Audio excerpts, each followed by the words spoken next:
Decades, the Backstreet Boys have sold more than 100 million records, making them the biggest selling boy band in the world following their successful UK tour a couple of weeks ago.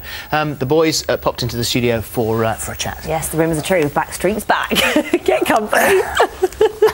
Don't care who you are, who you are, where you're from, what you did, as long as you love me. Tell me why ain't nothing but a party. Tell me why ain't nothing but a mistake. Listen, I'm sorry, just wanna tell you don't worry, I will be late, don't stay up and wait for me. Rock your body, rock your body. Backstreet's back, alright. Yeah, they're back. Welcome, AJ, Nick, Howie and Brian. Welcome, guys. Hello. How are you? That was very good, actually. You were singing along to your own stuff there, your own clips. We try to sound like those guys singing on the record. Yeah, they're really good.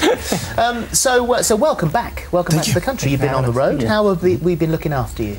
Great. Very good. Great. Had a good little run here. And the new album, This Is Us, and this is kind of, you've gone back to that sort of original sound, that kind of sort of dance pop, harmonies, what you were really, really best at. Why did you decide to do that? Why did you decide to go back to that? We just felt it was what people know the best of the Backstreet Boys. I mean, when we took a little bit of break, maybe about, 6 years ago, and we had like a year and a half off that we were, getting the sound together and, coming back with the new album, Never Gone. We were kind of experimenting, and we kind of went in this pop rock direction, which after we made the record and took it to the stage, we kind of realized it's not what people are used to seeing the Backstreet Boys. Even though we're like, it's so funny because we're like chameleons, and you can give us a country record and we'll sing the heck out of that. We'll sing a rock record, we'll sing, whatever. But we realized that, the kind of group that we are, the entertaining type of a group, to go on stage, we really needed the pop R&B music. It's, I suppose, the problem is being able to do that, whatever style of music you feel comfortable with. There would be a restriction, and the record company would say, "Oh, guys, you've got to stick to the sound that we know. The fans, you've got to be very careful how far you go because the fans will expect a certain sound from you."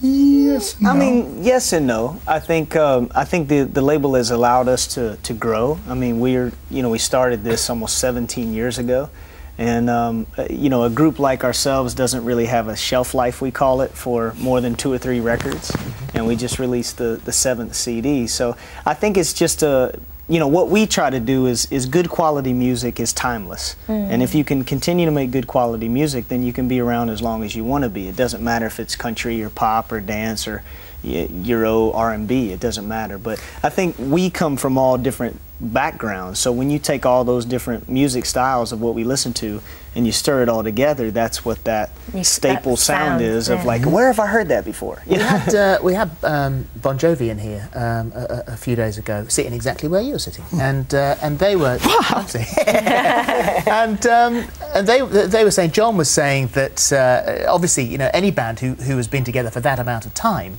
you do go through the ups and the downs, and you guys are exactly the same. I mean, you said you took the break, but in actual fact there was a time when relations did break down really between you.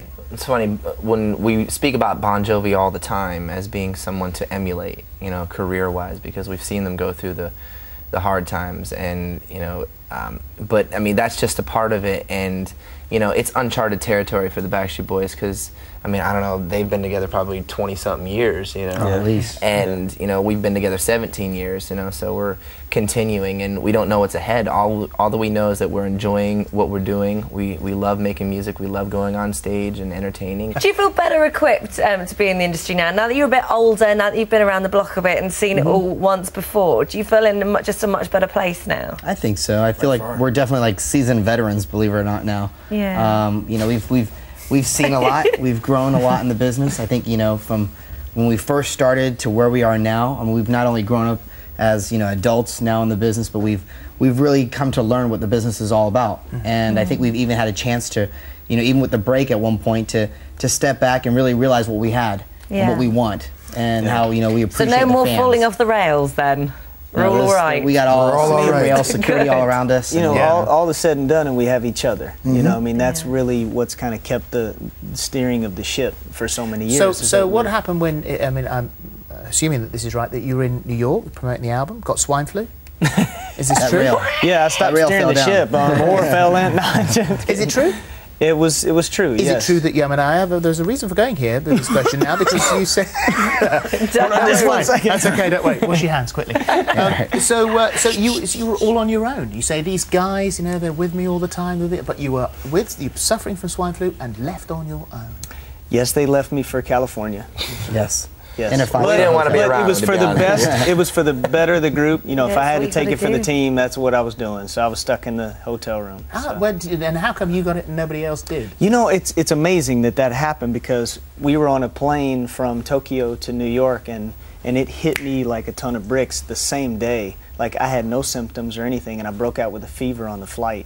And then the next thing you know, my joints were killing me, and I thought, well, maybe it was too much, you know, air pressure, flying all the Yeah. time. We were doing heavy promotion, and come to find out, the doctor tested me there at the hotel, and I had swine flu. So they had all called me, and they were like, I'm not coming to your room, but We love you. We support you. No, the room service people were leaving the room out, like leaving it outside the door. Just push the trolley. Yeah, He's like a they were leper for crying out loud. The irony of the situation was about a month prior to that, I think we were in Europe, and Brian we got off the plane, and he was taking this tea tree oil, and he was like dropping it in everybody's mouth. Come here, put this on your tongue. And I'm like, what is this? He's like, I am not getting swine flu at all. And he was the only one that got it. And you know what? Oh, These Brian. guys, all three of these cats, they burn the candle at both ends, and I'm the one that And goes get and away with rests, it. and then I get knocked Because on we my built butt. up our immune Brian. systems. Whatever, We don't man. mind getting around people. I'm like, whatever. Guys, thank you for coming. Thank you so much. Great- Good luck great with to the tour see you. and next year as well. Yes, thank you Very very much. much. Thank you. They were terrific, weren't they? Lovely boys. For an exclusive look at what the guys got up to behind the scenes, go to itv.com/thismorning. If you're a fan, you'll love that. Right, we are back for the second part of our makeup masterclass.